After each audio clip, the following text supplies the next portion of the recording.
ត្រីប្រមាចំហុយជាមួយពងត្រីគឺថាឆ្ងាញ់មែនទែនបងប្អូនចាហើយបងប្អូនណាខ្លះធ្លាប់ញ៉ាំក៏ដូចជាធ្លាប់ធ្វើសូមជួយ comment ខាងក្រោមវីដេអូម្នាក់មួយផងបងប្អូនចាហើយថ្ងៃនេះដែរខ្ញុំនឹងបង្ហាញពីរបៀបធ្វើអញ្ចឹងណាបងប្អូនចា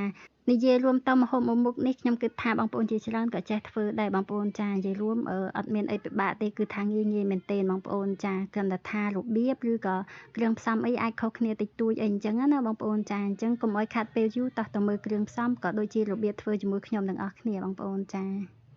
ហើយនេះគឺជាគ្រឿងផ្សំសម្រាប់ធ្វើថ្ងៃនេះអញ្ចឹងណាបងប្អូនចាស់មានដូចជាត្រីប្រមាខ្ទឹមសខ្ទឹមក្រហមពងទាម្ទេសហើយសាច់ជ្រូក3ចិនអញ្ចឹងណាបងប្អូនចាអ្វីដែលមិនអាចខ្វះបាននោះគឺពងត្រីនឹងឯងបងប្អូនចាចំណែកឯរបៀបធ្វើហ្នឹងគឺមុនដំបូងហ្នឹងគឺខ្ញុំបានយកត្រីប្រមាហើយនឹងសាច់ជ្រូក3ចិនហ្នឹងទៅច្រាំជាមួយគ្នាម៉ត់ល្អអញ្ចឹងណាបងប្អូនចាស់តាមចំណង់ចំណូលចិត្តនិយាយរួមដូចក្នុងវីដេអូនេះអញ្ចឹងបងប្អូនចាស់រៀងម៉ត់បន្តិចហើយទៅខ្ញុំបន្ថែមដូចជា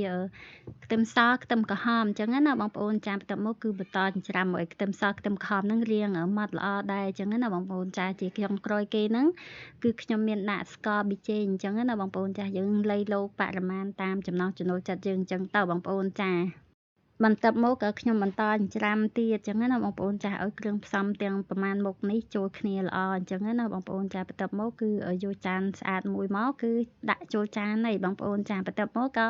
បន្ថែមពងត្រីតែម្ដងទៅបងប្អូនចាហើយទៅយើងកូរច្បល់លាយគ្នាឲ្យម៉ត់ល្អអញ្ចឹងណាបងប្អូនចាឲ្យចូលជាគ្នាល្អដូចនៅក្នុងវីដេអូនេះអញ្ចឹងណាបងប្អូនចា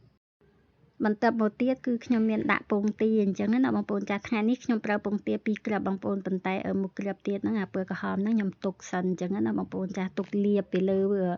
ត្រីប្រមាចំហុយយើងទៅឲ្យពឿហ្នឹងវាស្អាតអីអញ្ចឹងណាបងប្អូនចាហើយទៅយើងក៏កូរច្បល់លាយគ្នាឲ្យសព្វល្អចុងក្រោយគេគឺខ្ញុំមានបន្ថែមលក្ខខ្ទឹមអញ្ចឹងណាបងប្អូនចាបន្ទាប់មកគឺយើងអាចយកទៅចំហុយបានហើយបន្ទាប់ពីចំហុយប្រហែលជា20នាទីឃើញថាត្រីប្រមាចំហុយលាបងត្រីរបស់ខ្ញុំក៏រៀងឆ្អិនល្អដែរអញ្ចឹងណាបងប្អូនចាជាចុងក្រោយគេហ្នឹងគឺខ្ញុំបានយកពងទាផ្នែកក្រហមមួយគ្រាប់ហ្នឹងយកមកលាបពីលើអញ្ចឹងទៅបងប្អូនចាឲ្យពើត្រីប្រមាចំហុយរបស់ខ្ញុំហ្នឹងមើលទៅស្រស់ស្អាតអីអញ្ចឹងណាបងប្អូនចាគួរឲ្យចង់ញ៉ាំអីអញ្ចឹងទៅអញ្ចឹងឃើញថាត្រីប្រមាចំហុយលាយពងត្រីរបស់ខ្ញុំថ្ងៃនេះគឺឆ្អិនរួចរាល់ហើយបងប្អូនចាគ្រាន់តែមើលក៏ដឹងថាឆ្ងាញ់ដែរមែនអត់បងប្អូនចាហើយវីដេអូរបស់ខ្ញុំថ្ងៃនេះក៏មានតែប៉ុណ្្នឹងទេអរគុណច្រើនបងប្អូនសម្រាប់ការស្រឡាញ់ចូលចិត្តសូមជួយចុច like follow share ម្នាក់មួយដើម្បីទទួលបានវីដេអូថ្មីក្រោយៗទៀតអរគុណច្រើនបាយបាយ